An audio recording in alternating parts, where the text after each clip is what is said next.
বন্ধুরা, তুর্কির রাষ্ট্রপতি এরদোগান যিনি গত 4 বছরে যিনি ভারতের সাথে সম্পর্ককে অনেক খারাপ করে দিয়েছে বা তার আমলে সবথেকে খারাপ তলানিতে পৌঁছে দিয়েছে। এমনকি তুর্কি গত কয়েকদিনে ভারতকে সব জায়গায় নিচু দেখানোর চেষ্টা করে।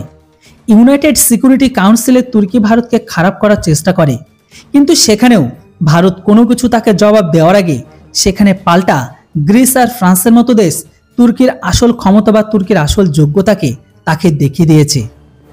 যেখানে এরদোগান ভারতকে নিজেদের অজান্তে শত্রু বানিয়ে ফেলে, সেই তুর্কিকে এখন ভারতের সাথে তাদের সম্পর্ককে ভালো করার জন্য পরামর্শ দিচ্ছে তাদের দেশে থেকে।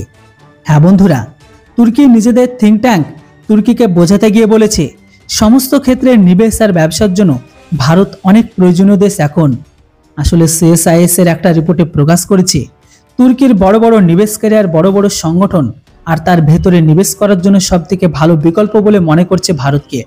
সেখানে তুর্কির বড় বড় ইনভেস্টাররা তারা এখন তুর্কির ঘরের ভেতর থেকে বেশি ভারতের ভেতরে ইনভেস্ট করা সবথেকে শ্রেয় বলে মনে করছে। এমনকি আজকের দিনে ইউরোপীয় ইউনিয়ন আর চীন এখন ইনভেস্টের জন্য এখন কারো কাছে ভালো বিকল্প হয়ে উঠতে পারছে না।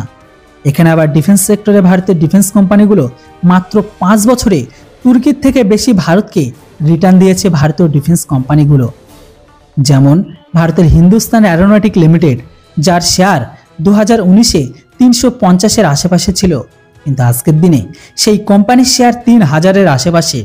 আর এই কারণে এখন শুধু তুর্কি নয়, গোটা বিশ্বের নিবেশকারীগুলো আজকের দিনের সাথে ভবিষ্যতের দিনের জন্য ভারতকে সব থেকে বেস্ট বলে অভিহিত করেছে। যেটাই হোক, এরদোগান এখন ভারতের খিলাফ যতই ঘৃণাকে ছড়াক না কেন, কিন্তু এখন স্বয়ং তুর্কির ঘরের ভেতরেরই বড় বড় ইনভেস্টার এরদোগানের এমন স্টেটমেন্টকে একদমই ভালো বলে স্বীকার করেনি বা মানতে চাইছে না। কারণ তুর্কির ক্ষমতা থাকাকালীন তিনি সব থেকে তুর্কিকে খারাপ জায়গায় বা খারাপ পজিশনে পৌঁছে দিয়েছে।